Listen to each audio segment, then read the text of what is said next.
हरि ओम अत्युद्रिक्तविदोष सत्सुखमः ज्ञानैकतानप्रभा सर्वप्राभव शक्तिभोगबल सत्सारात्मदिव्याकृतिं दृष्टिस्थाननिरोध नित्यनियति ज्ञानप्रकाशावृति ध्वान्ता मोक्षविमोक्षदम् हरिमजं नित्यं सतोपास्महे. ಹಾ 355ನೇ ಪುಟದಲ್ಲಿ ಪ್ರಾರಂಭ ಆಗಲಿಕತ್ತದ. ಏತದ್ಧಸ್ಮ ವೈ ತದ್ವಿದ್ವಾನಾಹ ಮಹಿದಾಸ ಐತರೇಯಃ ಸಕಿಮ್ಮ ಏತದುಪತಪಸಿ ಯೋಗಮನೇನ ನ ಪ್ರೇಷ್ಯಾಮೀತಿ ಸಹ ಷೋಡಶಂ ವರ್ಷಶತಮಜೀವತ್ ಪ್ರಾಹ ಷೋಡಶಂ ವರ್ಷಶತಂ ಜೀವತಿ ಏವಂ ವೇದ ಅಂತಾಯ್ತು. ಏನ್ ಹೇಳ್ಬೇಕಾಗಿದೆ?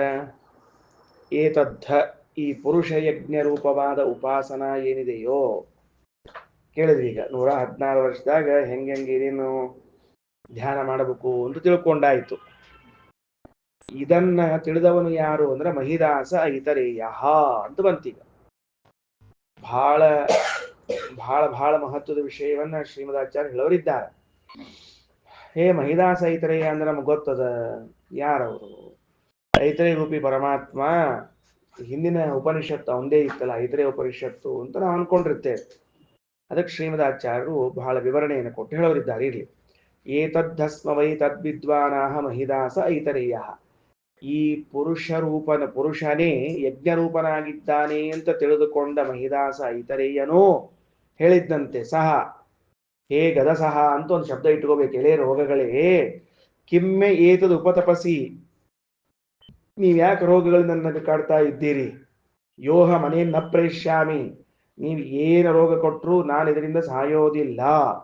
ಸಹಂ ಷೋಡಶ ವರ್ಷಮ ಜೀವತ, ಹಿಂಗ ಹೇಳಿ ಅವನು 116 ವರ್ಷಗಳ ಕಾಲ ಬದುಕಿದ. ಷೋಡಶ ಶತವರ್ಷ ಶತಂ ಜೀವತಿ ಏಂ ವೇದ. ಯಾರು ಹೀಗೆ ಇದನ್ನು ತಿಳ್ಕೊಳ್ತಾರೋ ಅವರು ಕೂಡ 116 ವರ್ಷ ಬದುಕ್ತಾರ. ವಿಷಯ ಮುಗೀತು.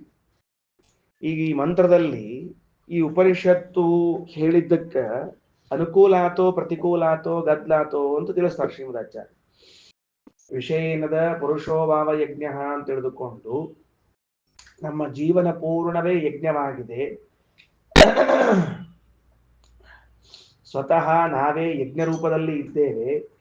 ನಮ್ಮ ಯಜ್ಞಗಳು ಅಂತಂದಾಗ ಪ್ರಾತಃ ಸವನ, ಮಧ್ಯಾಹ್ನ ಸವನ, ಸಾಯಂ ಸವನಗಳಿರ್ತದೆ. ಹಾಗೆ 3 ಅವಸ್ಥೆಗಳು. ಮೊದಲನೇ 24 ವರ್ಷ, ಅನಂತರದ 68 ವರ್ಷ, ಅನಂತರದಲ್ಲಿ 116 ವರ್ಷಗಳವರೆಗೆ 3 ಸವನ. ಹಿಂಗ 3 ಸವನದಲ್ಲಿ ನಾವಿರುವಾಗ ಇದಿಷ್ಟೂ ಕೂಡ ಮಹಾಲಕ್ಷ್ಮಿಯೇ ಹೇಳಿದಳು ಅಂತ ವೇದೇಶ ತೀರ್ಥ ಶ್ರೀಪಾದರು ಬರೀತಾರೆ. ಇದೆಲ್ಲವೂ ಇದು ಲಕ್ಷ್ಮೀದೇವಿಯೇ ಸಾಧಕರಿಗೆ ಅಂದ್ರೆ ನಮಗೆ ಉಪದೇಶ ಮಾಡ್ತಿದ್ದಾಳೆ. ಹಿಂಗೆ ಚಿಂತನೆ ಮಾಡ್ರಿ, ಹಿಂಗೆ ಧ್ಯಾನ ಮಾಡ್ರಿ ಅಂತ. ಸರಿ, ಎಲ್ಲ ಆಯ್ತು. ಆದ ಮೇಲೆ ಕೊನೆಗೆ ಬಂದ್ವಿ, ಲಾಸ್ಟ್ ಇದ್ರದ್ದು ಮುಕ್ತಾಯಕ್ಕೆ ಬಂತೀಗ. ಇದನ್ನ ತಿಳ್ಕೊಂಡಿದ್ದಂಥವ್ನು ಯಾರವನು ಅಂದ್ರೆ ಮಹಿದಾಸ ಐತರೇಯ. ಓಹೋ, ಮಹಿದಾಸ ಐತರೇಯ ಎಂಬೋ ಶಬ್ದವನ್ನ ಕೇಳಿದಾಗ ಪರಮಾತ್ಮನು ಇದನ್ನು ತಿಳಿದುಕೊಂಡಿದ್ದ. ಏನು? ಪುರುಷೋಭಾವ ಯಜ್ಞ ಎಂಬುದನ್ನು ತಿಳ್ಕೊಂಡಿದ್ದ. ತಿಳಿದುಕೊಂಡ ಮಹಿದಾಸನಿಗೆ ಜ್ವರಗಳು ಬಂದು, ರೋಗಗಳು ಬಂದು ಕಾಡ್ಲಿಕ್ಕೆ ಶುರು ಮಾಡಿರುವಂತೆ.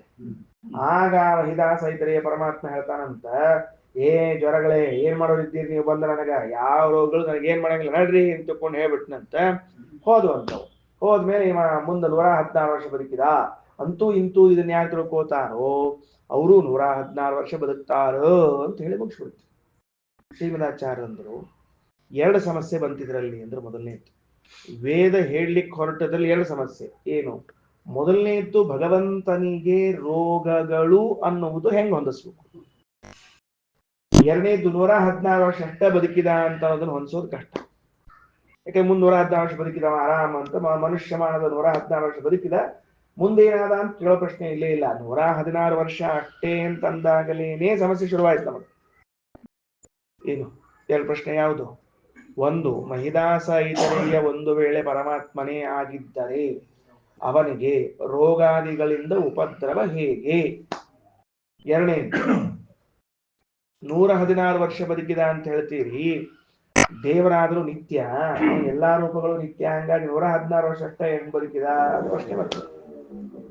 ಅದಕ್ಕೆ ಶ್ರೀಮದಾಚಾರ್ಯರು ಬಹಳ ಅದ್ಭುತವಾದ ವ್ಯಾಖ್ಯಾನವನ್ನ ಮಾಡ್ತಾರೆ. ಪ್ರಾಯ ಇಡೀ ಜಗತ್ತಿನ ಇತಿಹಾಸದಲ್ಲಿ ಯಾವ ವ್ಯಾಖ್ಯಾನಕಾರರು ಇಂಥ ಒಂದು ವ್ಯಾಖ್ಯಾನವನ್ನ ಮಾಡಿಲ್ಲ. ಇನ್ನು ಸಣ್ಣ ಪುಟ್ಟ ಶಬ್ದಕ್ಕೆ ವ್ಯಾಖ್ಯಾನ ಮಾಡಿರಬಹುದು, ಅರ್ಥ ಹೇಳಿರಬಹುದು, ಅದು ಆಚಾರ್ಯ ಹೇಳಿದ್ದು ಅವ್ರು ಹೇಳಿದ್ದು ಹೊಂದಬಹುದು, ಹೀಗೆಲ್ಲ ಆಗಿರಬಹುದು. ಈ ಭಾಗ ಮಾತ್ರ ಶ್ರೀಮದಾಚಾರ್ಯರೇ ಮಾಡಬೇಕೆ ಹೊರತಾಗಿ ಬೇರೆಯವ್ರು ಮಾಡೋಂಗಿಲ್ಲ. ಏನು ತಿಳಿತೇನು? ಏನ್ ತಿಳಿತು ಅಂತ ಮುಂದೆ ಕೇಳ್ತೀನಿ, ಈಗ ಬೇಡ, ಸಂಜೆ ಪ್ರವಚನದಾಗ ಕೇಳ್ತೀನಿ ಅಲ್ಲಿ. ಮುಂದ ಅದಕ್ಕ ಮಹಿದಾಸಃ ಅನ್ಯ, ಶ್ರೀಮದಾಚಾರ್ಯ ಸ್ಪಷ್ಟ ಬರೀತಾರ, ಮಹಿದಾಸಃ ಅನ್ಯ, ಈ ವೇದದಲ್ಲಿ ಹೇಳಲಾಗಿರುವಂತಹ ಮಹಿದಾಸನು ಪರಮಾತ್ಮನಲ್ಲ. ಫಸ್ಟ್ ಮುಗಿಸ್ಬಿಟ್ರು, ಸ್ಪಷ್ಟ ಮಾಡಿಬಿಟ್ರು. ಕೃಷ್ಣಶ್ಚ ಅನ್ಯ ಏವ, ಕೃಷ್ಣನು ಬ್ಯಾರೆ ಅಲ್ರಿ. ಕೃಷ್ಣ ಯಾಕೆ ಬಂದ್ರಿ ಆಚಾರ ಅಂದ್ರ, ಮುಂದಿನ ಪುಟ ತೆಗಿರಿ 356, ಆ 356 ಕೆಳಗಿನ ಪ್ಯಾರಾಗ್ರಾಫ್ ಒಳಗ ತದ್ಧೈ ತದ್ ಘೋರ ಆಂಗಿರಸ ಕೃಷ್ಣಾಯ ದೇವಕೀ ಪುತ್ರಾಯ ಅಂತ ಬಂದದ. ಅವ ಕೃಷ್ಣ ಬಂದಾನ ಇಲ್ಲಿ. ಆ ಕೃಷ್ಣನು ಈ ಕೃಷ್ಣನು ಬೇರೆ ಬೇರೆ. ಇನ್ನೊಬ್ಬ ಬರ್ತಾನ ಕಪಿಲ ಅಂತ. 3 ಮಂದಿಯೂ ಕೂಡ ದೇವರ ಹೆಸರಿಟ್ಟುಕೊಂಡಿರುವಂಥವರಿದ್ದಾರ. ಅವರು ಬೇರೆ, ದೇವರು ಬೇರೆ. ಬೇರೆ ಬೇರೆ, ಸರಿನಾ? ಈಗ ಭಾಷ್ಯ ಓದೋಣಂತ, ಈಗ ಸರಿ ಹೋಗ್ತದೆ. ಅಂದ್ರೆ ಶ್ರೀಮದಾಚಾರ್ಯರು ಎಷ್ಟು ವ್ಯವಸ್ಥೆ ಮಾಡಬೇಕು. ಉಳಿದವ್ರಿಗೆ ಏನು ಜವಾಬ್ದಾರಿ ಇದ್ದಂಗಿಲ್ರಿ. ಮಹಿದಾಸ ಐತ್ರ ಹೇಳಿದ ಏನ್ರಿ ಹೇಳ್ತೇನು? ಸಂಸ್ಕೃತದಿಂದ ಕನ್ನಡಕ್ಕೆ, ಇಂಗ್ಲಿಷಿಂದ ಕನ್ನಡ ಟ್ರಾನ್ಸ್ಲೇಟ್ ಮಾಡ್ತಿರ್ತಾರಲ್ಲ, ಮೂ ಕೂ ಹಚ್ಚಿ ಮುಗಿಸ್ಬಿಡ್ತಿರ್ತಾರ. ಹಂಗ ಏನಾಯ್ತು ಅಂದ್ರೆ, ಮಹಿದಾಸಃ ಅನ್ಯ ಕೃಷ್ಣಶ್ಚ ಅನ್ಯ ಏವ, ಇವರು ದುಷ್ಟ್ರೇನಲ್ಲ, ಇವರು ಮನುಷ್ಯರು. ಮಹಿದಾಸ ಐತರೆ ಎಂಬ ಹೆಸರಿನ ಒಬ್ಬ ವ್ಯಕ್ತಿ, ಒಬ್ಬ ಜೀವ. ಕೃಷ್ಣ ಎಂಬ ಹೆಸರಿನ ಒಬ್ಬ ಜೀವ.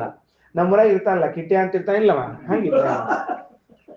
ಹೌದು, ನಮ್ಮೂರಾಗ ಒಬ್ಬ ಕಿಟ್ಟೆ ಇರ್ತಾನ, ನಾವು ಕೃಷ್ಣ ಅಂತ ಹೆಸರಿಟ್ಟಿರ್ತಾರ ಅವಂಗ. ನಾವು ಕಿಟ್ಟು, ಕಿಟ್ಟಿ, ನಮ್ಮೂರ್ ಕಿಟ್ಟೆ, ಇವ ಕೃಷ್ಣ ಅಂತನ್ನುವ ಹೆಸರಿನ ವ್ಯಕ್ತಿ ಅವರು. ಇವರಿಬ್ಬರಲ್ಲ, ಕಪಿಲ ಎನ್ನುವನು ಕೂಡ ಮತ್ತೊಬ್ಬ ಜೀವ. ನೋಡ್ರಿ, ನಾವು ಏನು ಅಭ್ಯಾಸ ಮಾಡ್ಲಿಕ್ಕೆ ಹೊರಟಿದ್ದೇವೆ ಅಂದ್ರೆ, ಶ್ರೀಮದಾಚಾರ್ಯರ ಛಾಂದೋಗ್ಯ ಉಪನಿಷತ್ತಿನ ವಿಶ್ವರೂಪ ತೋರಿಸ್ಲಿಕ್ಕೆ ಹೊರಟಿದ್ದಾರೆ ಶ್ರೀಮದಾಚಾರ್ಯ. ಇದು ನಮಗ ಕಲ್ಪನಾತೀತವಾದ ವಸ್ತು ಆಗಿದೆ. ದೇವರಂತೆ ಹೆಸರು ಇಟ್ಟುಕೊಂಡವರು. ಹೌದ್ರಿ, ಮತ್ತ ಅವರಪ್ಪ ನಾಮಕರಣ ಮಾಡಿರ್ತಾನ, ಏನ್ ಗಂಟು ಹೋಗ್ಯದ ದೇಸಾರ, ನಿಮಗ ಪ್ರಹ್ಲಾದ ಅಂತ ಹೆಸರು ಇಟ್ಟಿಲ್ಲ ಮತ್ತೀಗ. ಅಪ್ಪ ನಾಮಕರಣ ಮಾಡ್ಯಾರ, ನನಗೆ ಕಪಿಲ ಅಂತ ನಾವಪ್ಪ ನಾಮಕರಣ ಮಾಡ್ಯಾರ. ಚಲೋ ಆತು, ನೀವಪ್ಪ ಹೇಳ್ಬೇಕು, ನೀವು ಕೇಳಿಲ್ಲ. ನಮ್ಮಪ್ಪ ಕರ್ದ ಮಾತು ನೀವು ಕೇಳಲಿಲ್ಲ, ಪುಣ್ಯಕ್ಕ. ನಮ್ಮಪ್ಪ ಪ್ರಹ್ಲಾದ ಅಂತಿದ್ದಾರ, ಏನ್ ಮಾಡ್ಬೇಕಿದ್ದ? ಹೌದ್ರಿ, ವಾದೇ ಜಾಯತೆ ತತ್ವಬೋಧ, ಇವಾಗೇನ್ ಗೊತ್ತದ? ಅದಕ್ಕ ಅವರ ನಾಮಕರಣ ಮಾಡಿರಬಹುದು. ಆ ಜೀವನಿಗೆ ಏನ್ ತಪ್ಪಾತು? ಶ್ರೀಮದಾಚಾರ್ಯ ಅಂತಾರ, ನಿಮ್ ತಲಿ ಓಡೋದು ಎಷ್ಟು ಓಡ್ತದ ಅಂತ ಕೇಳೋರು. ಯಾಕ? ಆ ಯಾವುದೋ ಜೀವನಿಗೆ ಅವರಪ್ಪ ಮಹಿದಾಸ ಇತರೆಯ ಅಂತ ನಾಮಕರಣ ಮಾಡಿದರೆ ಅದು ವೇದದಲ್ಲಿ ಯಾಕೆ ಬರಬೇಕು? ಅಪೌರುಷೇಯವಾದ ವೇದದಲ್ಲಿ ಯಾಕೆ ಬರಬೇಕು? ಏನ್ ಸಂಬಂಧದ ಅದಕ್ಕ? ಏನೋ ಪುರಾಣದಾಗ ಬಂದದ, ಸರಿಪಾ, ಯಾರು ಬೇಡ ಅಂದಾರ? ನಮ್ಮ ಕಾವ್ಯದಾಗ ಬರ್ದಿದ್ದೀರಿ ಸರಿ, ಶಿಲಾದ ಮೇಲೆ ಏನಂತ ಅದಕ್ಕ ಕಲ್ಲೊಳಗೆ ಪ್ರಿಂಟ್ ಹಾಕ್ಸಾರ ಸರಿ, ವೇದದಲ್ಲಿ. ಹಾಗಾದರೆ ಮಹಿದಾಸ ಐತರೇಯ ಎನ್ನುವ ಭಗವಂತನ ರೂಪವನ್ನ ಬಿಟ್ಟು ಇನ್ನೊಬ್ಬ ಮಹಿದಾಸ ಐತರೇಯ ಇದ್ದದ್ದಾದರೆ ಯಕ್ಕಷ್ಟಿ ಜೀವ, ಅವನೇನು ದೊಡ್ಡ ವ್ಯಕ್ತಿ ಅಲ್ಲ. ಅವನ ಹೆಸರನ್ನ ವೇದ ಹೇಗೆ ಹೇಳಿತು? ರಮಾದೇವಿ ಹೇಳಿದ್ಲು, ಹೋಗಿ ಉಳಿದು ಬಿಟ್ಬಿಡ್ರಿ, ಉಪಾಸನೆ ಮಾಡುತ್ತೇವೆ, ಅಕ್ಕಿ ಉಪಾಸನೆ ಮಾಡೋ ಕಾಲಕ್ಕ. ಆಮೇಲೆ ಕೃಷ್ಣ ಅಂತ ಹೆಸರು ಹೇಳಿದ್ಲು, ಕಪಿಲ್ ಹೆಸರಲ್ಲಿ ಬಂದಿಲ್ಲ, ಬೇರೆ ಕಡೆ ಬಂದಿರ್ತದ. ಅಂತೂ ಈ 3 ಮಂದಿ ಹೆಸರುಗಳನ್ನು ವೇದದಲ್ಲಿ ಕಾಣ್ಲಿಕ್ಕೆ ಹೇಗೆ ಸಾಧ್ಯ ಆಯಿತು? ದೊಡ್ಡ ಪ್ರಶ್ನೆ. ಯಾರು ತಲೆ ಕೆಡಿಸ್ಕೊಳಕ್ ಹೋಗ್ಲಿಲ್ಲ ಇದನ್ನ. ಯಾಕಂದ್ರೆ ಅವ್ರಿಗೆ ಇನ್ನೊಬ್ಬ ವ್ಯಕ್ತಿ ಅಂತ ಗೊತ್ತಿಲ್ಲ. ಎಲ್ಲಾರು ಮಹಿದಾಸ ಐತರೇಯ, ಮಹಿದಾಸ, ಕೃಷ್ಣ ಅಂದ್ರೆ ಕೃಷ್ಣ ಅಂತ ಬರೆದಿಟ್ಬಿಟ್ಟಾರ. ಕೃಷ್ಣ ಅಂತ ಸಂಸ್ಕೃತ ಶಬ್ದ, ಪುಲ್ಲಿಂಗದಾಗ ಕೃಷ್ಣ, ಕನ್ನಡ ಟ್ರಾನ್ಸ್ಲೇಷನ್ ಕೃಷ್ಣನು. ಮಹಿದಾಸ ಐತರೇಯ ಅನ್ನೋದಕ್ಕೆ ಟ್ರಾನ್ಸ್ಲೇಟ್ ಮಾಡ್ರಿ ಅಂದ್ರೆ ಮಹಿದಾಸ ಐತರೇಯನು. ಏನು ವ್ಯಾಖ್ಯಾನ, ಅದ್ಭುತವಾದ ವ್ಯಾಖ್ಯಾನ. ಅದಕ್ಕೆ ಮಹಿದಾಸ ಅನ್ಯ ಕೃಷ್ಣಶ್ಚ ಅನ್ಯ. ಕಾಲಕೀಯ ಅಂತ ಗ್ರಂಥದ ಹೆಸರು, ನೆನಪಿಟ್ಟುಕೊಳ್ರಿ. ಶ್ರೀಮದಾಚಾರ್ಯ ಮುಂದಿನ ಪುಟದಾಗದ ಕಾಲಕೀಯೆ ಅಂತ ಬರೆದಿದ್ದಾರೆ.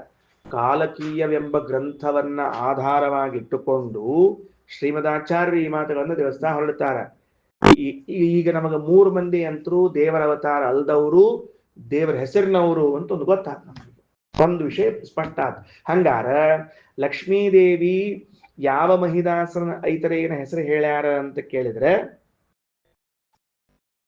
ಜೀವನಾದ ಮಹಿದಾಸ ಐತರೇಯ, ಜೀವನಾದ ಕೃಷ್ಣ ಇವರ ಹೆಸರನ್ನು ಹೇಳಿ ಇಂತಹ ಜೀವನು ಹೀಗೆ ಪ್ರಾರ್ಥನೆ ಮಾಡಿಕೊಂಡು ರೋಗಗಳಿಂದ ಮುಕ್ತನಾದ, 116 ವರ್ಷ ಬದುಕಿದ ಅಂತ ಯಃ ಕಶ್ಚಿತ್ ಜೀವನಾದ ಮಹಿದಾಸ ಐತರೇಯನನ್ನ ದೃಷ್ಟಾಂತವಾಗಿ ಹೇಳಿದ್ದಾಳೆ ಹೊರತಾಗಿ ಸರ್ವತಂತ್ರ ಸ್ವತಂತ್ರನಾದ ಸರ್ವೋತ್ತಮನಾದ ಸ್ವಾಮಿ ಹೆಸರನ್ನ ಹೇಳಿಲ್ಲ. ಯಾಕ? ಒಂದು ವೇಳೆ ಲಕ್ಷ್ಮೀದೇವಿ ಇದನ್ನು ಹೇಳ್ಯಾಳ ಅಂತಾದ್ರೆ ಲಕ್ಷ್ಮೀದೇವಿಗೆ ಎಂಥ ಅಜ್ಞಾನ, ಪರಮಾತ್ಮನಿಗೆ ರೋಗ ಬರ್ತದ, ಪರಮಾತ್ಮನಿಗೆ 116 ವರ್ಷ ಆಯುಷ್ಯ ಅಷ್ಟ ಅದ, ಮತ್ತೆ ಅವ 116 ವರ್ಷ ಅಷ್ಟ ಇದ್ರೆ ಇಕ್ಕಿ ಮುತ್ತೈದೆ ಹೆಂಗ್ ಉಳಿಬೇಕು? ಎಲ್ಲ ಸಮಸ್ಯೆಗಳವಲ್ಲ. ಮತ್ತ ಊಟಕ್ಕೆ ಮುತ್ತೈದೆನ ಕರೀರಿ ಅಂತ ಹೇಳ ಈಕಿನ ಕರಿಬೇಕು ನಾವು.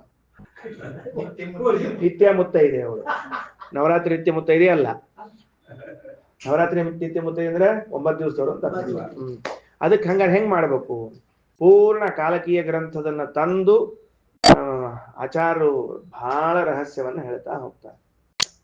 ದೊಡ್ಡ ವ್ಯಕ್ತಿತ್ವ ಶ್ರೀಮದಾಚಾರ್ಯ, ಬಹಳ ದೊಡ್ಡ ವ್ಯಕ್ತಿತ್ವ. ಮಹಿದಾಸಸ್ತ್ವೈತರೇಯ ಕೃಷ್ಣೋನ್ಯೋ ದೇವಕೀ ಸುತಃ ಕಪಿಲಶ್ಚ ದ್ವಿತೀಯೋನ್ಯಃ. ಅವನ ಹೆಸರು ಬೇರೆ ಕಡೆ ಬಂದದ, ಇಲ್ಲೇ ತಗೊಂಡ್ರ ಪ್ರಮಾಣದಾಗ 3 ಮಂದಿನೊಟ್ಟಿಗೆ ಸೇರ್ಸ್ಯಾರ ಕಾಲಕೀಯ ಗ್ರಂಥದಲ್ಲಿ. ಏನ್ ಮಾಡಿ ಬರ್ತದೆ? ಹಂಗಾರ ಮಹಿದಾಸ, ಕೃಷ್ಣ, ಕಪಿಲ ಈ 3 ಮಂದಿ ಯಾರವರು ಅಂದ್ರೆ ತ್ರಯ ಏತೆ ಪುರ ನರಾಹ, ಸಾಮಾನ್ಯ ಜೀವರು. ನರಾಹ ಅಂದ್ರೆ ಗೊತ್ತಾತಲ್ಲ, ಮನುಷ್ಯರು. ಹುಲು ಮಾನವ ಅಂತ ಕರಿತಿರ್ತಾರಲ್ಲ, ನರಪೇತ ನಾರಾಯಣ ಅಂತ ಕರಿತಿರ್ತಾರಲ್ಲ, ಹಂಗೆ ನರ ಮನುಷ್ಯ. ಇದೊಂದು ಶಬ್ದ ವಿಚಿತ್ರದ್ರಿ. ಯಾರೋ ನರ ಮನುಷ್ಯ ಅಂತ ಶಬ್ದ ಕರಿತಿರ್ತಾರೆ, ಹಿಂದಕ್ಕೆಲ್ಲ ಕನ್ನಡ ಕರಿತಿದ್ರು ಅವರು. ಅದಕ್ಕೆ ಅದೇ ಹೇಳಿದ್ರು ನರ ಮನುಷ್ಯ ಅಂತ ಹೆಂಗ್ ಕರೆದು ಅಂತ ಹೇಳಿ. ಹುಲು ಮಾನವ ಅಂತ ಕರಿಬಹುದು, ನರ ಮನುಷ್ಯ ಅಂತಂದು ಕರಿತಿದ್ರು ಹಿಂದಕ್ಕೆಲ್ಲ ನಾಟಕದೊಳಗೆ. ನರಪೇತ ಅಂತ ಕರಿತಿದ್ರು, ನರಪೇತ ನಾರಾಯಣ ಅಂತ ಕರಿತಿರ್ತಾರೆ. ನರಪಿಳ್ಳಿ ಅಂತ ಸಣ್ಣ ಹೇಳ್ತಾರೆ. ನೋಡ್ರಿ, ಮಹಿದಾಸಸ್ತ್ವೈತರೇಯ ಕೃಷ್ಣೋನ್ಯೋ ಸುತಃ. ಮಹಿದಾಸ ಅನ್ನೋ ವ್ಯಕ್ತಿ ಹೆಸರಿನವನು ಬೇರೆ ಇದ್ದಾನ, ಕೃಷ್ಣ ಅನ್ನೋ ಹೆಸರು ವ್ಯಕ್ತಿ ಬೇರೆ ಇದ್ದಾನ, ಕಪಿಲ ಅನ್ನೋ ವ್ಯಕ್ತಿ ಬೇರೆ ಇದ್ದಾನ. 3 ಮಂದಿ ದೇವರಲ್ಲದವರು ಹೆಸರಿಟ್ಕೊಂಡಾರ. ಹೌದ್ರಿ ಆಚಾರ, ಹಂಗ ಎಲ್ಲಾರು ನಾವು ಹೆಸರಿಟ್ಕೊಂಡಿರ್ತೀವಿ, ಮತ್ತೆ ಸುಮ್ ಹಂಗ ಅವ್ರನ್ನ ಯಾಕೆ ಹೇಳ್ಬೇಕು ಅಂತಂದ್ರೆ ಇಲ್ಲದ ರಹಸ್ಯ ಕೇಳ್ರಿ. ಏನಂತಾರ? ಅನ್ಯಃ ತ್ರಯಃ ಏತೆ ಪುರ ನರಾಹ ಸಂಗತ್ಯ. 3 ಮಂದಿ ಒಂದೇ ಕಡೆ ಸೇರ್ಕೊಂಡ್ರಂತ. ಇವ್ರು 3 ಮಂದಿ ಭಾರಿ ಆಶ್ಚರ್ಯ. ಹೆಂಗ ಆ ಪಿಪ್ಪಲಾದರ ಕಡೆಗೆ 6 ಮಂದಿ ಒಟ್ಟಿಗೆ ಸೇರ್ಕೊಂಡ್ರು ನೋಡ್ರಿ, ಹಂಗ ಇವ್ರು 3 ಮಂದಿ ಒಟ್ಟಿಗೆ ಸೇರ್ಕೊಂಡ್ರು ಒಂದೇ ಕಡೆಗೆ. ಮೂರ್ ಜೀವರು, ಸಾಮಾನ್ಯ ಮನುಷ್ಯರು 3 ಮಂದಿ ಒಟ್ಟಿಗೆ ಸೇರ್ಕೊಂಡ್ರು. ಏನ್ ವಿಚಾರ ಮಾಡಿದ್ರು ಅವರು ಅಂದ್ರೆ ಉಚ್ಚೈಹಿ ತಪಃ ತೇಪುಹು ಬ್ರಹ್ಮಣೇ ಪರಮೇಷ್ಠಿನೇ. ಚತುರ್ಮುಖ ಬ್ರಹ್ಮದೇವರನ್ನ ಕುರಿತು ತಪಸ್ ಮಾಡ್ಲಿಕ್ಕೆ ಶುರು ಮಾಡಿದ್ರು. ಹತ್ತ ಹೊಡಿ ಹೋಗಿ. ಏನ್ ಆಶ್ಚರ್ಯ ಇಲ್ಲ ಆದ್ರು. ಭಾವಿ ಬ್ರಹ್ಮರಿಗೆ ಮಾತ್ರ ಗೊತ್ತಾಗ್ತದ ಏನಾಗ್ಯದ ಅಂತ ತಿಳ್ಕೊಂಡು ಹೇಳಿ. ಏನ್ರಿ ತಿಳಿತೇನು? ಏನಂತ? 3 ಮಂದಿ ಸೇರ್ಕೊಂಡು ಬ್ರಹ್ಮದೇವರನ್ನ ಕುರಿತು ತಪಸ್ಸು ಮಾಡಿದ್ರು. ಆ ವಿಷಯ ಯಾರಿಗೆ ಗೊತ್ತಾತು? ಮಧ್ವಾಚಾರ್ಯ ಗೊತ್ತಾತು. ಯಾಕ? ಅವ್ರು ಭಾವಿ ಬ್ರಹ್ಮರು. ಭಾರಿ ಅದ್ಭುತವಾದ. ಅದಕ್ಕೆ ಕುರುಕ್ಷೇತ್ರಕ್ಕೆ ಹೋದಾಗ ಅಲ್ಲೊಬ್ಬ ತಪಸ್ವಿ ಕೂತಿದ್ನಂತ. ಸ್ವಾಮಿ ಆಚಾರ್ಯ ಜೊತೆಗೆ ಬಂದ ಶಿಷ್ಯರು ಕೆಲವರೆಲ್ಲ ಯಾರೋ ಸ್ವಾಮಿಗಳು ನಮಸ್ಕಾರ ಮಾಡ್ಲಿಕ್ಕೆ ಹೋದ್ರೆ ಶ್ರೀಮದಾಚಾರ್ಯ ನಮಸ್ಕಾರ ಮಾಡ್ಬೇಡ್ರಿ ಅಂತ ಹೇಳಿ. ಯಾಕ? ಭಾವಿ ಮಾರೀಚ ದೃಗ್ಭಿಹಿ. ಅವ ಯಾರ ಅನ್ಕೊಂಡಿರಿ? ಮುಂದಿನ ಕಲ್ಪದ ಮಾರೀಚವ. ಮಧ್ವಜದಲ್ಲದ ಉಲ್ಲೇಖ ಭಾವಿ ಮಾರೀಚ ದೃಗ್ಭಿಹಿ ಅಂತ ತಿಳ್ಕೊಂಡು ಮುಂದಿನ ಕಲ್ಪದ ಮಾರೀಚನವನು ಸರ್ವಾತ್ಮನ, ಅವನಿಗೆ ನಮಸ್ಕಾರ ಮಾಡ್ಬೇಡ್ರಿ ಅಂತ ಶ್ರೀಮದಾಚಾರ್ಯ ಹೇಳ್ತಾರೆ. ಹೆಂಗ್ ಗೊತ್ತಾತು ಅಂದ್ರೆ ಅವ ಮಾರೀಚಾಗಿ ಮುಂದ್ ಹುಟ್ಟಿ ಇವ್ರ ಕಡೆನೆ ವರ ತಗೋಬೇಕಲ್ಲ ಮುಂದಿನ ಸತ್ಯ, ಬ್ರಹ್ಮದೇವ್ರ ಕಡೆನೆ ಬ್ರಹ್ಮ ಆಗಿರ್ತಾರೆ. ಹಿಂಗಾಗಿ ಗೊತ್ತಾತು ಅಂತ ನಾರಾಯಣ ಬರೆದಿದ್ದಾರೆ. ಆದ್ದರಿಂದ ನೋಡ್ರಿ, ನಾವು ಎಲ್ಲರೂ ಮಹಾಭಾಗ್ಯಶಾಲಿಗಳು. ಶ್ರೀಮದಾಚಾರ್ಯ ಶಾಸ್ತ್ರ ಓದ್ಲಿಕತ್ತೀವಿ ಅಂದ್ರೆ ದೊಡ್ಡ ಭಾಗ್ಯ ನಮ್ದೆಲ್ಲ. ಸಾಮಾನ್ಯ ಆಚಾರ ಅಲ್ಲ ನಮ್ಮ ಆಚಾರ. ನವರಾತ್ರಿ ಊಟಕ್ಕೆ ಹೋಗೋ, ಭಕ್ಷ ಮಾಸ ಊಟಕ್ಕೆ ಹೋಗೋ, ಗಣಪತಿ ಗಣೇಶ ಚೌತಿ ಗಣಪತಿ ಕೂಡಿಸೋ ಆಚಾರ ಅಲ್ಲ ನಮ್ಮ ಆಚಾರ. ಮಹಿದಾಸಸ್ತ್ವೈತರೇಯ ಕೃಷ್ಣೋನ್ಯೋ ದೇವಕೀ ಸ್ವತಃ ಕಪಿಲಶ್ಚ ದ್ವಿತೀಯೋನ್ಯಸ್ತ್ರಯ ಏತೆ ಪುರಾಣ ಪುರಾರರಾಗ ಸಂಗತ್ಯೋಚ್ಚೈ ತಪಸ್ತೇಪುಹು ಬ್ರಹ್ಮಣೇ ಪರಮೇಷ್ಠಿನೇ. ಬ್ರಹ್ಮದೇವರು ಕೂಡ ತಪಸ್ ಮಾಡಿದ್ರು. ಮಾತು ಏನ್ ತಪಸ್ ಬ್ರಹ್ಮದೇವ್ರು ಬಂದ್ರು. ಕ್ಯಾ ಚಾಯಿ ಅಂತ ಕೇಳಿದ್ರು ಅವರು. ಏನ್ ಬೇಕು ಅಂತ ಕೇಳಿದ್ರು ಅವರು. ಇವ್ರು 3 ಮಂದಿ ಇದ್ರು ನೋಡ್ರಿ. 3 ಮಂದಿ ಒಳಗೆ ಇಬ್ರು ಒಂದು ಕೇಳಿದ್ರು, ಇನ್ನೊಬ್ಬ ಒಂದು ಕೇಳ್ಕೊಂಡ್ರಿ ವರಾನ. ಏನ್ ಇಬ್ರು ಒಂದ್ ಕೇಳು ಅಂದ್ರೆ ಮಾತುಹು ಸ್ವಸ್ಯ ಚ ನಾಮೈಕ್ಯಂ ವಿಷ್ಣುನಾ ಸ್ಯಾದಿತಿ ಉಭೌ ಉಭೌ ಇಬ್ರು. ಮೊದಲಿನವ್ರು ಇಬ್ರು ಏನ್ ಮಾಡ್ಕೊಂಡ್ರು ಅಂದ್ರೆ ದೇವರ ಅಮ್ಮನ ಹೆಸರು ನಮ್ಮಮ್ಮನ ಹೆಸರಾಗಬೇಕು, ದೇವರ ಹೆಸರು ನನ್ನ ಹೆಸರಾಗಬೇಕು ಅಂತ ವರ ಕೊಡ್ರಿ ಅಂತ ಇಬ್ರು ಕೇಳ್ಕೊಂಡ್ರು. ಕಲ್ಪನಾ ಬಂತ ಹೇಳಿದ್ದೆ ಅಂತ ಹೇಳಿ ವರನ. ಅಂದ್ರೆ ಇತರಾದೇವಿಯ ಮಗನಾಗಿ ಬಂದ ಪರಮಾತ್ಮ ಐತರೇಯ ಮಹಿದಾಸ. ಹಂಗ ನನ್ನ ಹೆಸರು ಮಹಿದಾಸ ಅಂತ ಆಗ್ಬೇಕು, ನಮ್ಮ ಅವನ ಹೆಸರು ಇತರಾದೇವಿ ಅಂತ ಆಗ್ಬೇಕು, ನನಗೆ ಲೋಕದಾಗ 4 ಜನ ಎಲ್ಲ ಮಹಿದಾಸ ಐತರೇಯ ಅಂತ ಕರಿಬೇಕು. ವೆರಿ ಗುಡ್, ಶಬಾಷ್ ಶಬಾಷ್. ಇನ್ನು ಮುಂದೆ ನೆಕ್ಸ್ಟ್ ಯಾರವ? ಕೃಷ್ಣ. ಅವೇನಂದ ನಮ್ಮ ಅವನ ಹೆಸರು ದೇವಕಿ ಅಂತ ಆಗ್ಬೇಕು, ನನ್ನ ಹೆಸರು ಕೃಷ್ಣ ಅಂತ ಆಗ್ಬೇಕು, ಲೋಕದಲ್ಲಿ ನನ್ನ ದೇವಕಿ ತನಯ ಕೃಷ್ಣ ಅಂತ ಕರಿಬೇಕು ಅಂತ ಅವ ಕೇಳ್ಕೊಂಡ. ಅಸ್ತು ಅಂದ್ರು. 3ನೇದವ ನಂಗೆ ಅಮ್ಮನ ಹೆಸರು ಅಪ್ಪನ ಹೆಸರು ಬೇಡ, ಮತ್ತೆ ಸ್ವಾತ್ಮ ಶಿಷ್ಯ ಪ್ರಶಿಷ್ಯಾಣಾಂ ನಾಮೈಕ್ಯಂ ಕಪಿಲಸ್ತಥಾ. ಈಗೇನ್ ಕಪಿಲ್ ನಾಮ ಪರಮಾತ್ಮ ಇದ್ದಾನಲ್ಲ, ಅವನ ಶಿಷ್ಯ ಪ್ರಶಿಷ್ಯರ ಹೆಸರೇನದ ಹಂಗ ನನ್ನ ಹೆಸರು ನನ್ನ ಶಿಷ್ಯರ ಪ್ರಶಿಷ್ಯರ ಹೆಸರಾಗಬೇಕು ಅಂತ ಕೇಳ್ಕೊಂಡವ. ಅರ್ಥ ಆತನ? ಶಿಷ್ಯ ಪ್ರಶಿಷ್ಯರ ಹೆಸರು ಚೇಂಜ್ ಆಗ್ಬೇಕು. ಈಗೇನಾಯ್ತು ಗೊತ್ತೇನ್ರಿ? ಈಗ ಕಪಿಲ್ ನಾಮ ಪರಮಾತ್ಮನ ಶಿಷ್ಯನ ಹೆಸರು ಆಸುರಿ ಅಂತ ಶಿಷ್ಯರ ಹೆಸರು, ಅವ್ರ ಶಿಷ್ಯರು ಹೆಸರಿದ್ದಾರ. ಹಂಗ ಇವ್ರ ಶಿಷ್ಯನ ಹೆಸರು ಕಪಿಲ ಆಸುರಿ, ಮತ್ತೊಬ್ರು ಬಂದ್ಬಿಟ್ರಿ. ಈಗ ಇಬ್ರು ಪುಸ್ತಕ ಬರ್ದು ಇಟ್ಬಿಟ್ರೆ ಈಗ ಯಾ ಕಪಿಲ ಬರ್ದದ ಪ್ರಮಾಣ? ಅದಕ್ಕೆ ಶ್ರೀಮದಾಚಾರ್ಯ ಮುಂದೆ ಕೊಡ್ತಾರ. ಅದಕ್ಕೆ ಏನು ಹೆಂಗ ಅರ್ಥ ಮಾಡ್ಕೋಬೇಕು ಅಂತ ತಿಳ್ಕೊಂಡು ಹೇಳಿ ತಿಳಿತೇನೋ. ಇಷ್ಟಕ್ಕೆ ಮುಗಿಲಿಲ್ರಿ ವರ. ಏನ್ ಮುಂದ? ಏವಮೇವ ಚ ವೇದೋಕ್ತಾಹ ಭವೇಮೇತಿ ತ್ವತಂದ್ರಿತಾಹ. ಹಿಂಗೆ ನಮ್ಮ ಹೆಸರು ವೇದದಾಗ ಬರಬೇಕು ಅಂತ ಕೇಳ್ಕೊಂಡ್ರು. ಏನು? ಏವಮೇವ ಚ ವೇದೋಕ್ತ ಭವೇಮೇತಿ ತಾನ್ ವರಾನ್ ಪ್ರದದೌ ತೇಷಾಂ ಬ್ರಹ್ಮ ಲೋಕಪಿತಾಮಹಃ.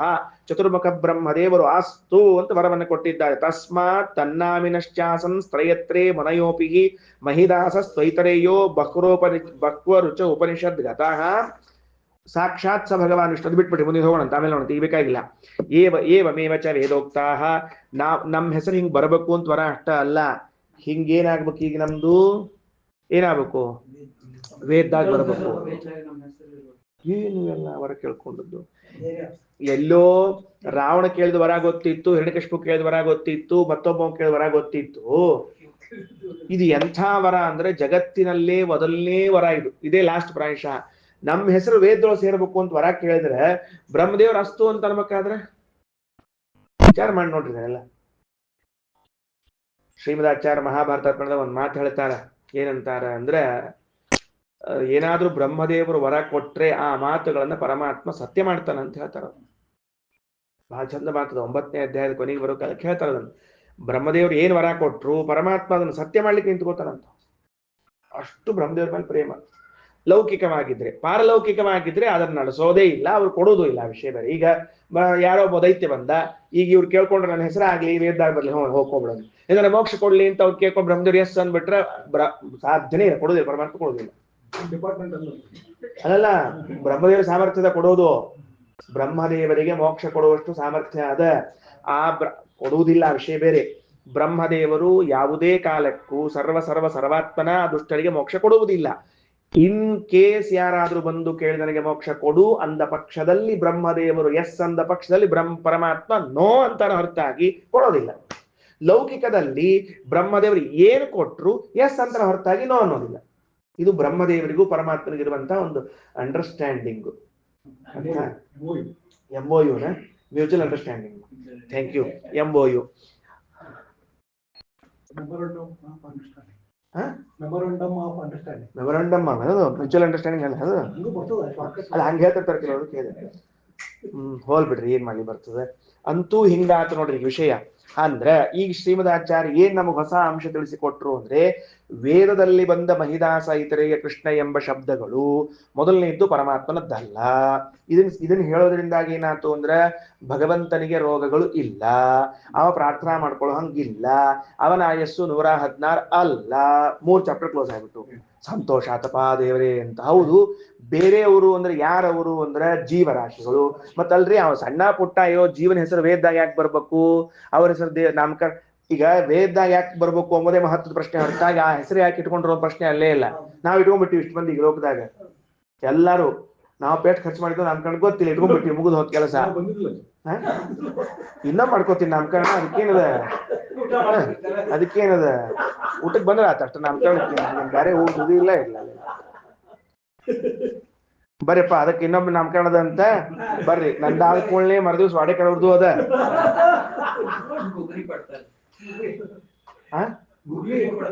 ಗೂಗ್ಲಿ ಕೊಡ ಅದಕ್ಕೆ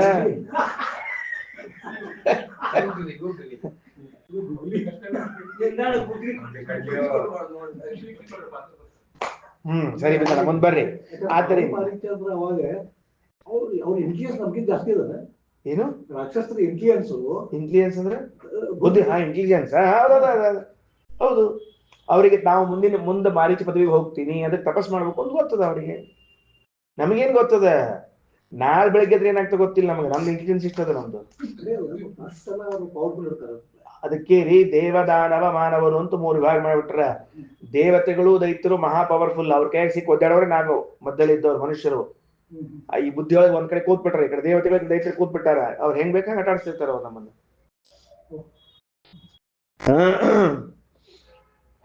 ಹೋಲ್ಬಿಡ್ರಿ. ಶ್ರೀಮದಾಚಾರ್ಯ ಗೊತ್ತಾಗ್ಲಿಕ್ಕೆ ಅವ್ರ ತಪಸ್ಸಿ ಕೂತ ನಮಸ್ಕಾರ ಮಾಡ್ಬೇಡ್ರಿ ಅಂತಂದ್ರೆ ಅವ್ರಿಗೆ ದೊಡ್ಡ ಹೆಜ್ಜಿಗಳು ಅವರು ವೈದ್ಯರಿಗೆ ಗೊತ್ತಾತು. ಹೌದು, ಇಲ್ಲಿ ಜನರಲ್ ಪಬ್ಲಿಕ್ ನಮಸ್ಕಾರ ಮಾಡಿ ಬಂದ್ಬಿಡ್ತಾರೆ. ಅದಕ್ಕ ಮಾಡಬಾರ್ದು ಅಂತ ಹೇಳ್ಬಿಟ್ಟಿವಿ ನಾವು ಸ್ವಚ್ಛ ಶಾಸ್ತ್ರದಾಗ. ಎಲ್ಲಿ ವೈಷ್ಣವ ಚಿಹ್ನೆಗಳಿಲ್ಲ, ಸತ್ ಅಲ್ಲ ಮಾಡಬಾರ್ದು ಅಂತ ಹೇಳ್ಬಿಟ್ಟು ನಾವು ಸ್ವಚ್ಛ. ಶ್ರೀಮದಾಚಾರ್ಯ ತಿಳಿಸ್ಕೊಟ್ರಲ್ಲ ಮತ್ತೆ. ಅದಕ್ಕೆ ಅವೈಷ್ಣವಾಯ ನೋದದ್ಯಾತ್ ನೋದ ಬಿಂದುಂ ನ ತಂಡುಲಂ. ವಿಷ್ಣು ಭಕ್ತನಲ್ಲದೆ ಇದ್ದು ಒಂದ ನೀರ್ ಕೊಡ್ಬೇಡ್ರಿ, ಅನ್ನ ಕೊಡ್ಬೇಡ್ರಿ ಅಂತ ಹೇಳ್ಬಿಟ್ರೆ ಶ್ರೀಮದಾಚಾರ್ಯ. ಬೈಲಿಕ್ಕಲ್ಲ, ಯಾವ ರಾಕ್ಷಸರು ಯಾವ ರೂಪದಾಗ ಯಾರ್ತಾರೆ ಗೊತ್ತಿಲ್ಲ. ಈ ಪ್ರಾಯಶಃ ಇಲ್ಲಿ ಬರ್ತದೋ ಮುಂದೆ ಅಸುರ ಬಹುಲ ಯಸ್ಮಾತ್ ತಸ್ಮಾನ ಜನತಾಮಿಯಾತ. ಶ್ರೀಮದಾಚಾರ್ಯ ಹೇಳ್ತಾರೆ ಗುಂಪು ಸೇರಿದಲ್ಲಿ ಹೋಗ್ಬ್ಯಾಡ್ರಿ. ಹುಯ್ಯನ್ ಸೇರಿರ್ತದ ನೋಡ್ರಿ, ಹೋಗ್ಬ್ಯಾಡ್ರಿ. ಯಾಕಂದ್ರೆ ಅಸುರೇ ಬಹಳರಲ್ಲಿ. ಸುಮ್ಮನೆ ನೀವು ಇದ್ದು ತಣ್ಣಗಿದ್ಬಿಡ್ರಿ ಅಂತ ಹೇಳೋದಕ್ಕೆ. ಬ್ರಹ್ಮದೇವರಿಗೂ ರುದ್ರದೇವರಿಗೂ ಆರಾಧನೆ ಮಾಡುವರೇ ಅವರು. ಹೌದು ಹೌದು. ಇಲ್ಲಿ ಏನಂತ ಹೇಳಿದ್ದು? ಮೇದಿನಿಯ ಮೇಲೆ ಅಸುರೇ ಬಹಳ ವಿಜಯದಾಸರ ವಾಕ್ಯ. ಹೋಗ್ಬೇಡ್ರಿ ಅಂತ ಹೇಳ ಕೆಲಸ. ಅದಕ್ಕೆ ಬಿಟ್ರ ಕುರುಕ್ಷೇತ್ರ ಕರ್ಕೊಂಡು ಹೋಗ್ತಾನ ವಿಂದಣಿ. ಅದಕ್ಕೆ ಸ್ವಪ್ನ ಶಿಷ್ಯ ಪ್ರಶಿಷ್ಯಾಣ ನಾಮೈಕ್ಯಂ ಕಪಿಲಸ್ತದ. ಹಂಗಾರ ಏನಾಯ್ತು ಅಂದ್ರೆ, ಈಗ ಶ್ರೀಮದಾಚಾರ್ಯರ ವ್ಯಾಖ್ಯಾನದಿಂದ ನಮಗೆ ತಿಳಿದು ಬಂದ ಅಂಶ ಏನು ಅಂದ್ರೆ, ಅವರು 3 ಜನರು ಮನುಷ್ಯರಾಗಿದ್ರೂ ಕೂಡ ಅವರ ಹೆಸರುಗಳು ವೇದದಲ್ಲಿ ಸೇರಿಕೊಂಡು ಹೇಗೆ ಅಂದ್ರೆ ಬ್ರಹ್ಮದೇವರು ನೀಡಿದ ವರ. ಎಲ್ಲಾರು ಸಾಯಬಾರದು ಅಥವಾ ಮರಣ ಬರಬಾರದು, ಹಂಗಾಬಾರ್ದು ಹಿಂಗಾಬಾರ್ದು ಅಂತ ಕೇಳ್ಕೊಂಡಿದ್ರೆ ಈ 3 ಜನ ಮನುಷ್ಯರು ಏನ್ ಕೇಳ್ಕೊಂಡ್ರು? ನಮ್ಮ ಹೆಸರು ದೇವರ ಹೆಸರಿನಂಗೆ ಇರಬೇಕು, ಜೊತೆಗೆ ನಮ್ಮ ಹೆಸರು ವೇದದಾಗ ಸೇರ್ಬೇಕು. ಏನಿವೆಲ್ಲ ಎಲ್ಲದ ಚೇ ಚೇ ಚೇ ತಾನ್ ವರಾನ್ ಪ್ರದೌ ತೇಷಾಂ ಬ್ರಹ್ಮ ಲೋಕ ಪಿತಾಮಹ. ಚತುರ್ಮುಖ ಬ್ರಹ್ಮದೇವರು ಕೊಟ್ಬಿಟ್ರು. ತಸ್ಮಾನ್ ತನ್ನಾವಿನಶ್ಚಾಸನ್ ತಯಸ್ತೆ ಮುನಯೋಪಿ. ಅದಕ್ಕೆ ಅವ್ರೇನಾದ್ರು ಕೊನೆಗೆ ಅಂದ್ರೆ ಮುನಿಗಳಾದರು ಅಂತ ಬರೀತಾರೆ ಶ್ರೀಮದಾಚಾರ್ಯ. ಸಾಮಾನ್ಯ ಮನುಷ್ಯರಿದ್ದವರು ಮುನಿಗಳಾದರು. ಇಲ್ಲ ಅಂದ್ರೆ ಒಂದು ವೇಳೆ ಅವರು ಮುನಿಗಳಾಗದೆ ಹೋದ್ರೆ ವೇದದಲ್ಲಿ ಅವ್ರ ಹೆಸರು ಹೇಳಿಕ್ ಸಾಧ್ಯ ಇಲ್ಲ. ಹೆಂಗ ವೇದಗಳಲ್ಲಿ ವಸಿಷ್ಠ ವಿಶ್ವಾಮಿತ್ರಾದಿ ಮುನಿಗಳ ಹೆಸರು ಬಂದಿದೆಯೋ ಹಂಗ ಇವ್ರ ಹೆಸರುಗಳು ಕೂಡ ಬರ್ಲಿಕ್ಕೆ ಬರ್ತದ. ಮುನಿಗಳಾಗಬೇಕಷ್ಟೇ. ಅದಕ್ಕ ಅವರನ್ನ ಮುನಿಗಳನ್ನಾಗಿ ಮಾಡಿದರು ಅಂತ ತಾತ್ಪರ್ಯ. ಹೌದ್ರಿ, ಮುನಿಗಳಾಗ್ಬೇಕು ಅಂತಂದ್ರೆ ಒಂದ್ ಪ್ರಶ್ನೆ ಅದ ಮತ್ ನಮ್ದು. ಏನ್ ಪ್ರಶ್ನೆ? ಇಲ್ಲಿ ನಮ್ ಪ್ರಶ್ನೆ ಶುರು ಈಗ. ಹೌದು, ಆ ಮುನಿಗಳ ಗಣಕ್ಕೆ ಬರುವಂತಹ ಯೋಗ್ಯತಾ ಇದ್ದವರು ಅಂತ ಪ್ರತ್ಯೇಕ ಇರ್ತಾರೆ. ಹೆಂಗ ಮಾರೀಚಗ ಅಂತಿದ್ದಾರೆ, ಹಂಗ ಮತ್ತ ವಾಯು ಪದವಿಗೆ ಅಂತಿದ್ದಾರೆ, ಹಂಗ ಮತ್ ಇವ್ರು ಇರ್ಬೇಕಲ್ಲ ಅಂತ ಕೇಳಿದ್ರೆ ಅದಕ್ಕೆ ಶ್ರೀಮದಾಚಾರ್ಯ ಹೇಳ್ಯಾರ, ವಸಿಷ್ಠರೇ ಆಗಬೇಕು, ವಿಶ್ವಾಮಿತ್ರರೇ ಆಗಬೇಕು, ಕಶ್ಯಪರೇ ಆಗಬೇಕು ಅನ್ನೋದಕ್ಕೆ ಆ ಗುಂಪದ. ನಾವೊಬ್ಬ ಋಷಿ ಆಗ್ಬೇಕಪ್ಪ ಒಟ್ಟ ಅಂತಲ್ಲಿಕ್ಕೆ ಗುಂಪಿಲ್ಲ. ಯಾರು ಬೇಕಾದ್ರೂ ಆಗ್ಬೋದು ಸಾಧನ ಮಾಡ್ಕೊಂಡು. ಪ್ರತ್ಯೇಕ ನೀವು ಆಗ್ಬೋದು. ನೀವು ಅಷ್ಟು ಸಾಧನ ಮಾಡ್ಕೊಂಡು ನಾವೊಬ್ಬ ಋಷಿ ಆಗಬೇಕು ಅಂತ ತಪಸ್ಸು ಮಾಡಿದ್ರೆ, ಒಂದ್ ವೇಳೆ ಅಷ್ಟು ಒಳ್ಳೆ ಚೇತನ ಇದ್ರೆ ಋಷಿ ಆಗಬಹುದು. ಆದ್ರೆ ವಸಿಷ್ಠನೇ ಆಗ್ಬೇಕು, ವಿಶ್ವಾಮಿತ್ರನೇ ಆಗ್ಬೇಕು ಅಂದ್ರೆ ನಾವು ಆಗೋದಿಲ್ಲ. ಯಾಕಂದ್ರೆ ಅದಕ್ಕೆ ಗಣದವರಿದ್ದಾರೆ. ಹಿಂಗ ಯಾವುದು ಬಯಸುವುದು ತಪ್ಪು. ವಸಿಷ್ಠಸ್ಯಾಮಿಂದ್ರ ಕಶ್ಯಪಸ್ಯಾಮ ತಪ್ಪು, ಕಷ್ಟನ ಋಷಿ ಸ್ಯಾಮ್ ಓಕೆ ರೈಟ್ ಆಡಿ ಅಂತ ಹೇಳ್ಬಿಟ್ರು. ಆದ್ರಿಂದ ಮಹಿದಾಸ ಇತರೆ ಎನ್ನುವಂತ ಒಬ್ಬ ವ್ಯಕ್ತಿ ಆಗ್ಲಿ ಏನ್ ತಪ್ಪ.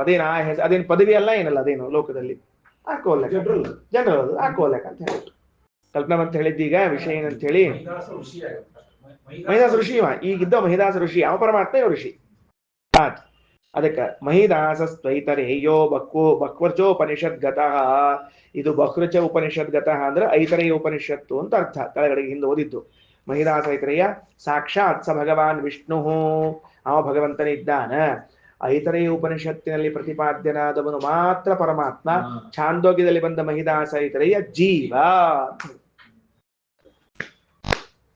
ಗೊತ್ತಾಯ್ತಾ ಏನಂತ ಹೇಳಿದ್ದು ಅದಕ್ಕೆ ಶ್ರೀಮದಾಚಾರ್ಯ ಏನ್ ಹೇಳ್ಯಾರ ಅಂದ್ರ ನವವಿಧವಾದ ದ್ವೇಷದಲ್ಲಿ ಭಗವಂತನ ಅವತಾರ ಯಾವುದವನ ಅವತಾರ ಅಲ್ಲ ತಿಳ್ಕೊಂಡು ಉಪಾಸನ ಮಾಡಿ ಜೀವಾಭೇದ ನಿರ್ಗುಣತ್ವ ಅಪೂರ್ಣ ಗುಣತಾ ತಥಾ ಸಾಮ್ಯಾದಿಕ್ಕೆ ತದನ್ನೇಷ ಭೇದ ತದ್ಗತ ಏವಚ ಆಮೇಲೆ ಅದು ಅವತಾರಾಂಶ್ಚ ಹರೇ ಜ್ಞಾತ್ವ ನಾವತಾರಾಂಶ್ಚ ಹರೇ ಭಗವಂತನ ಅವತಾರಗಳು ಯಾವ್ದು ಅವತಾರಗಳಲ್ಲ ತಿಳ್ಕೊಂಡು ಉಪಾಸನ ಮಾಡ್ರಿ ಅಂತ ನೀವು ಈ ಮಹಿದಾಸ ಐತ್ರಿ ಅಂತ ತಿಳ್ಕೊಂಡು ಉಪಾಸನ ಮಾಡ್ಬೇಡ ಅವ್ನ ರೋಗ ಬಂದ ಕವ ಪರಿಹಾರ ಮಾಡ್ಕೊಂಡ 110 ವರ್ಷ ಬದುಕಿದ ಅಂತ ಅಂದ್ಬಿಟ್ರೆ ಏನ್ ಕಥೆ ಇಲ್ಲ ಅರ್ಥ ಆತಿಲ್ಲೋ ಹೌದು ಅದಕ್ಕ ಬೇರೆ ಬೇರೆ ಉಪನಿಷತ್ನ ಹಾಕ್ಯಾರ ಅವ್ರಿಬ್ರು ಒಂದ ಕಡೆ ಹಾಕಿಲ್ಲ ಸಾಕ್ಷಾತ್ ತನ್ನಾಮ ಏಕಃ ಮುನಿ ಅಭೂತ್ ಅದೇ ಹೆಸರಿನ ಒಬ್ಬ ಮುನಿಯಾದ ಕೃಷ್ಣಸ್ತು ವಾಸುದೇವಾಖ್ಯ ಪರಮಾತ್ಮೈವ ಕೇವಲಂ ವಾಸುದೇವ ಕೃಷ್ಣ ಇದ್ದಾನಲ್ಲ ಅವ ಪರಮಾತ್ಮ ತನ್ನಾಮ ದೇವಕಿ ಪುತ್ರಸ್ತು ಅನ್ಯೋಪಿ ಅಭವದಂಜಸ ಅದೇ ಹೆಸರಿನ ಇನ್ನೊಬ್ಬ ದೇವಕಿ ಪುತ್ರನಾಗಿದ್ದಾನೆ ಕಲಾಸ್ ಕಪಿಲೋ ವಾಸುದೇವಾಖ್ಯ ಸಾಕ್ಷಾತ್ ನಾರಾಯಣ ಪ್ರಭು ಕಪಿಲ ವಾಸುದೇವ ಅಂತೇನಿದ್ದಾನ ಅವ ಬೇರೆನೇ ಇದ್ದಾನ ಗೊತ್ತಾತೇನ್ರಿ ಯಾಕೆ ನಾವು ಹೆಸರಿಟ್ಟಿವಿ ಅದನ್ನಂತ ಹೇಳಿ ಆನಂದ್ ಅವ್ರು ಕಪಿಲ ವಾಸುದೇವ ಅಂತ ಯಾಕೆ ಹೆಸರಿಟ್ಟಿವಿ ಅಂದ್ರೆ ದೇವರಿಗೆ ಕಪಿಲ ವಾಸುದೇವ ಅಂತ ಕರೆದಾರ ವೇದವ್ಯಾಸ ದೇವರು ಶ್ರೀಮದಾಚಾರ್ಯ ಬರೇ ಕಪಿಲ ಅಂತ ಕರೆದೇ ಇಲ್ಲ ಕಪಿಲ ವಾಸುದೇವ ಅಂತ ಹೆಸರು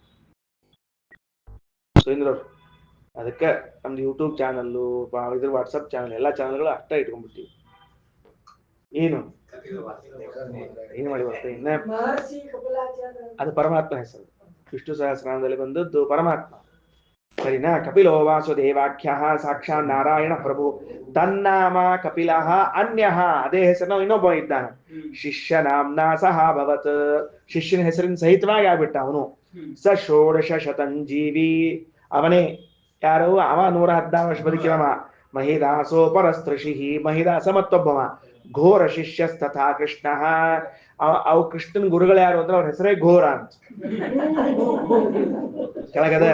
ಕೆಳಗದ ಘೋರ ಶಿಷ್ಯ ಅಲ್ಲವ ಗುರುಗಳು ಘೋರ ಗುರುಗಳು ಕೆಳ ಬರ್ತದೆ ಅಂದ್ರೆ ಕೃಷ್ಣ ಅಂತೇನ್ ವ್ಯಕ್ತಿ ಇದ್ದಾರ ಅವರ ಗುರುಗಳ ಹೆಸರು ಘೋರ ಜೀವ ಕೃಷ್ಣ ಜೀವ ಹೆಂಡೋ ಕೃಷ್ಣ ಇದ್ದಾನಲ್ಲವ ಜೀವ ಹೆಂಡೋ ಕೃಷ್ಣ ಇಷ್ಟ ತನಕ ಜೀವ ಹೆಂಡದವ ಆ ಜೀವ ಕೃಷ್ಣನ ಮತ್ತ ಗುರುಗಳು ಘೋರ ಅಂತ ಗುರುಗಳೇ ಘೋರ ಶಿಷ್ಯನ ಪರಿಸ್ಥಿತಿ ಕೇಳ್ಬೇಡ್ರಿ ಘೋರ ಶಿಷ್ಯ ತಥಾ ಕೃಷ್ಣ ಕಪಿಲಶ್ಚ ಕುಶಾಸ್ತ್ರಕೃತ ಇನ್ನೊಬ್ಬ ಕಪಿಲ ಏನಿದ್ದಾನಲ್ಲ ಅವ ನಿರೀಶ್ವರ ಸಾಂಖ್ಯವನ್ನ ಬರೆದ್ಬಿಟ್ಟ ಏನ್ ಬರ್ದಾನ ನಿರೀಶ್ವರ ಸಾಂಖ್ಯ ಶಾಸ್ತ್ರ ದೇವರಿಲ್ಲ ಜಗತ್ತದ ಸುಳ್ಳಲ್ಲ ಸತ್ಯ ಪ್ರಕೃತಿ ಪುರುಷರು ಜೀವ ಮತ್ತು ಪ್ರಕೃತಿ ಎರಡೇ ಅದ ನೇಚರ್ ಅಂಡ್ ಮನುಷ್ಯ ಇಬ್ಬರೇ ಇರೋರು ಬೇರೆ ಇಲ್ಲೇ ಇಲ್ಲ ಈ ಜೀವ ಪಾಪ ಇದು ತಣ್ಣ ಕೂತಿರ್ತದೆ ಇದ್ರ ಸಲುವಾಗಿ ಪ್ರಕೃತಿ ಎಲ್ಲ ಕೆಲಸ ಮಾಡ್ತಿರ್ತದ ಅಂತ ಅವ್ರದೊಂದು ದೊಡ್ಡ ಕಾನ್ಸೆಪ್ಟ್ ಇದೆ ಬಹಳ ಚಂದ ಎಲ್ಲ ನಮ್ಮಿಂದ ಆಗೋದೆಲ್ಲ ಪ್ರಕೃತಿನೇ ಮಾಡ್ತಿರ್ತದ ಹುಚ್ಚಿದ ನಾ ಮಾಡಿ ಅಂತ ತಿಳ್ಕೊಂಡು ಒದ್ಯಾಡ್ತಿರ್ತದ ಜೀವ ಅಂತ ಕುಶಾಸ್ತ್ರಕೃತ ತ್ರಯ ಏತೆ ವರಂ ಪ್ರಾಪ್ಯ ಬ್ರಹ್ಮಣ ಪರಮೇಷ್ಠಿನಃ ಇವರು 3 ಮಂದಿ ಬ್ರಹ್ಮದೇವರ ಕಡೆಗೆ ಹೋಗಿ ವರ ತಗೊಂಡು ಕೃತಕೃತ್ಯಾಹ ಪ್ರಭು ಮುದುಹು ಕೃತಕೃತ್ಯರಾದ ಆನಂದ ಸಂತೋಷ ತನ್ನಾಮಾನಶ್ಚತೆ ಭವನ್ ಅದೇ ಹೆಸರು ಉಳ್ಳವರಾದರು ಇತಿ ಕಾಲಕೀಯೇ ಹಿಂಗ ಕಾಲಕಿ ಎಂಬ ಗ್ರಂಥದಲ್ಲಿ ಅದ ಅಂತ ಶ್ರೀಮದಾಚಾರ್ಯ ತಿಳಿಸಿಕೊಟ್ಟಿದ್ದಾರೆ ಹಿಸ್ಟ್ರಿ ಒಳಗಿದೆ ಫಸ್ಟ್ ನಾವು ಕೇಳೋದು ಯಾರು ಕೇಳಲಿಕ್ಕೆ ಹೋಗೋದಿಲ್ಲ ಈಗ ಕಪಿಲ ರೂಪಿಯಾದ ಪರಮಾತ್ಮ ಶೇಶ್ವರ ಸಾಂಖ್ಯವನ್ನ ಬರೆದ ಈ ಜೀವ ಕಪಿಲ ಏನ್ ಬರೆದಿದ್ದಾನ ಕುಶಾಸ್ತ್ರ ನಿರೀಶ್ವರ ಸಾಂಖ್ಯವನ್ನ ಬರೆದಾನ ಅಲ್ರಿ ಮತ್ತ ನಿರೀಶ್ವರ ಸಾಂಖ್ಯವನ್ನ ಬರೆದಾನ ಆಮೇಲೆ ಅವನು ದುಷ್ಟ ಆದ ಆಮೇಲೆ ಅವ್ನ್ ಹೆಂಗ್ ಮತ್ತೆ ಹಿಂಗ್ ಕೊಟ್ರಿ ಅಂತ ಕೇಳಿದ್ರೆ ಒಂದು ಉತ್ತರ ಸ್ಪಷ್ಟವಾಗಿ ಬ್ರಹ್ಮದೇವರು ದೈತ್ಯರಿಗೆ ಕೊಟ್ಟಂತೆ ಇವರಿಗೂ ಕೊಟ್ಟಿದ್ದಾರೆ ಒಂದು ಉತ್ತರ ಎರಡನೇದ್ದು ಗೌತಮ ಋಷಿಗಳು ಬಹಳ ಶ್ರೇಷ್ಠರಾದ ಜ್ಞಾನಿಗಳು ಸಂದೇಹವೇ ಇಲ್ಲ ಅಂಥ ಗೌತಮ ಋಷಿಗಳೇ ತರ್ಕಶಾಸ್ತ್ರವನ್ನು ಬರೆದಾರೆ ಇವತ್ತೇನ್ ತರ್ಕಶಾಸ್ತ್ರ ಲೋಕದಲ್ಲದ ಮೂಲ ಪುರುಷ ಗೌತಮರೇ ಅದಕ್ಕ ಇವತ್ತೇನ್ ಚಾರ್ವಾಕ ಶಾಸ್ತ್ರದ ಮೂಲ ಪುರುಷರು ಬೃಹಸ್ಪತಿ ಆಚಾರ್ಯರು ಭಗವಂತನ ಆಜ್ಞಾ ಇದ್ದದಕ್ಕ ಗೌತಮರು ತರ್ಕಶಾಸ್ತ್ರ ಬರೆದಂತೆ ದೇವರಾಜ್ಞೆ ಇದ್ದದಕ್ಕೆ ಬೃಹಸ್ಪತ್ಯಾಚಾರ್ಯರು ಶಾಸ್ತ್ರ ಬರೆದಂತೆ ಕಪಿಲನು ಕೂಡ ಭಗವಂತನ ಆದೇಶದಿಂದ ಬರೆದಿದ್ದಾನೆ. ಆ ವಾಕ್ಯಗಳು ಇನ್ನೂ ನಾವು ಹುಡುಕ್ಬೇಕಾಗಿದೆ. ಹಿಂಗಾಗಿ ಏನು ದೋಷ ಅಲ್ಲ. ಯಾಕಂದ್ರೆ ಬುದ್ಧಿ ಕೆಡಿಸ್ಬೇಕಾದ ಕೆಲವರು ಇದ್ದೇ ಇರ್ತಾರೆ ವ್ಯಕ್ತಿಗಳು, ಅವ್ರು ಕೆಡಿಸೋದಕ್ಕೆ ಹಂಗೆ ಬರ್ದಾರ ಅಂತ. ರುದ್ರದೇವರದು. ಹೌದು ಹೌದು, ಒಳ್ಳೆ ಚೈತನ್ಯ, ಒಳ್ಳೆ ಚೈತನ್ಯ, ಒಳ್ಳೆ ಚೈತನ್ಯ. ಇದು ನೋಡಿದ್ರೆ ಹಂಗೆ ಅನಿಸ್ತಾರೆ, ಶ್ರೀಮದಾಚಾರ್ಯ ಹಂಗೆ ಅನಿಸ್ತದೆ. ಸರಿ, ಗೌತಮರು ತರ್ಕಶಾಸ್ತ್ರವನ್ನು ಬರೆದರು, ಬೃಹಸ್ಪತ್ಯಾಚಾರ್ಯರು ನಾಸ್ತಿಕ ಶಾಸ್ತ್ರವನ್ನು ಬರೆದರು. ನಾಸ್ತಿಕ ಶಾಸ್ತ್ರ. ಈಗ ಇವರೇನು ಶಾಸ್ತ್ರಗಳನ್ನು ಬರೆದಿದ್ದಾರೆ, ಭಗವಂತನ ಆದೇಶ ಎಂಬುದರೊಳಗೆ ವಿವಾದ ಇಲ್ಲ. ದೃಷ್ಟಾಂತ ಹೇಳ್ತೀನಿ ಒಂದು. ದೇವತೆಗಳು ನಮ್ಮ ಕಣ್ಣಿನಲ್ಲಿ ಇದ್ದಾರೆ, ನನ್ನ ಮೂಗಿನಲ್ಲಿದ್ದಾರೆ, ಕಿವಿಯಲ್ಲಿದ್ದಾರೆ. ಏನೋ ಕೆಟ್ಟದಾದ ವಿಷಯಗಳನ್ನ ನಮ್ಮಿಂದ ಕೇಳಿಸುವಂತೆ ಮಾಡ್ತಾರೆ, ನೋಡಿಸುವಂತೆ ಮಾಡ್ತಾರೆ. ಏನ್ರಿ ದೇವತೆಗಳು ಅಂತೀರಿ, ಹಿಂಗ ಕೆಟ್ಟ ಕೆಲಸ ಮಾಡಿದ್ರ ಅಂದ್ರೆ ಭಗವಂತನ ಆದೇಶ. ಅವರಲ್ಲಿ ನಿಂತುಕೊಂಡು ಇಂತಹ ಕೆಟ್ಟ ಕೆಲಸ ಮಾಡಿಸ್ಬಿಡ್ತಾರೆ ಅಷ್ಟೇ ಹೊರತಾಗಿ ಅವರು ಅಲ್ರಿ ಮತ್ತೆ ಹೆಂಗ್ರಿ ಅಂತ ವಿಚಾರ ಮಾಡ್ಲಿಕ್ಕೆ ಹೋಗುದಿಲ್ಲ ಅದು. ಅವ್ರು ಅಷ್ಟು ಕೆಲಸ, ಅದು ಮಿಲ್ಟ್ರಿ ಇದ್ದಂಗ. ಅದು ಕಾಲು ಎತ್ತಬೇಕಷ್ಟು ಹೊರತಾಗಿ ಯಾವ ಕಾಲು ಅಂತ ಕೇಳೋ ಪ್ರಶ್ನೆ ಇಲ್ಲ. ಹೌದ್ರಿ, ಅವ್ರು ಆರ್ಡರ್ ಮಾಡಿದ್ಮೇಲೆ ಮುಗಿದ ಅಷ್ಟ ಕೆಲಸ. ಗುಂಡ್ ಹೊಡಿ ಅಂದ್ರೆ ಢಣ್ ಅನ್ಬೇಕು ಹೊರತಾಗಿ ನಮ್ಮ ಕಾಕ ಮಾಮ ಚಾಚಾ ಏನಿಲ್ಲ ಪ್ರಶ್ನೆ ಇಲ್ಲ ಅಲ್ಲಿ. ಹಂಗದು ದೇವರ ಮುಗಿದ ಕೆಲಸ. ಅದಕ್ಕೆ ಸಂಬಳ ಕೊಡ್ತಾರೆ ಅವರಿಗೆ, ಹೌದಿಲ್ಲ, ಪ್ರಶ್ನೆ ಮೆಡಲ್ ಕೊಡ್ತಾರೆ ಅವರಿಗೆ. ಅಂದ್ಮೇಲೆ ಅವ್ರಿಗೆ ಹೆಂಗ ನಮ್ ಮಿಲಿಟರಿಲಿ ಇದ್ದವ್ರಿಗೆ ಹೆಂಗ ಗುಂಡು ಹೊಡಿ ಅಂತ ಆದೇಶ ಪರಿಪಾಲನೆ ಮಾಡಿದ್ದಕ್ಕೆ ಪರಮವೀರ ಚಕ್ರ ಪ್ರಶಸ್ತಿಯೋ ಇತ್ಯಾದಿಗಳು ಕೊಡ್ಲಾಗ್ತದೋ ಹಂಗ ದೇವತೆಗಳಿಗೆ ಪುಣ್ಯ. ಅವನ ಕಡೆ ಇಂಥ ಕೆಲಸ ಮಾಡಿಸ್ಬೇಕು ಮುಗಿದೋತ್ ಅಟ್ಟ ಕೆಲಸ. ದನ್ನ ಅಂದ್ರೆ ಮುಗಿದೋತ್ ಅಷ್ಟೇ.